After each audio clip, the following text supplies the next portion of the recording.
March মাসেই কি ঢুকবে যুবসাথীর টাকা জেনে নিন বিস্তারিত। এখনও রাজ্যের অনেক বেকার যুবক যুবতী যুবসাথী প্রকল্পের টাকা পাননি। স্বাভাবিকভাবেই তাদের মনে প্রশ্ন, যারা টাকা পাননি তারা কি এই মার্চ মাসের মধ্যেই টাকা পেয়ে যাবেন? এই বিষয়ে মাননীয় মুখ্যমন্ত্রী মমতা বন্দ্যোপাধ্যায় কি জানালেন তা নিয়েই আজকের বিশেষ প্রতিবেদন। দেখুন এ বিষয়ে মুখ্যমন্ত্রী কি বললেন।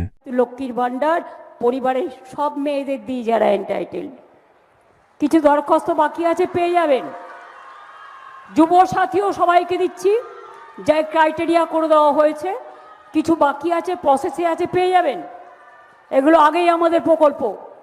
আগামী দিন মনে রাখবেন, দুয়ারে সরকারের মতো দুয়ারে স্বাস্থ্য করে দেব। মাননীয় মুখ্যমন্ত্রীর কথা অনুযায়ী যাদের টাকা বাকি আছে তারা এই মাসের মধ্যেই তা পেয়ে যাওয়ার কথা, কিন্তু বাস্তব চিত্রটা কিছুটা ভিন্ন।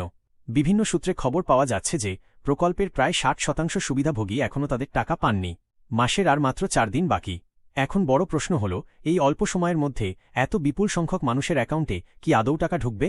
এটি সত্যিই চিন্তার বিষয়।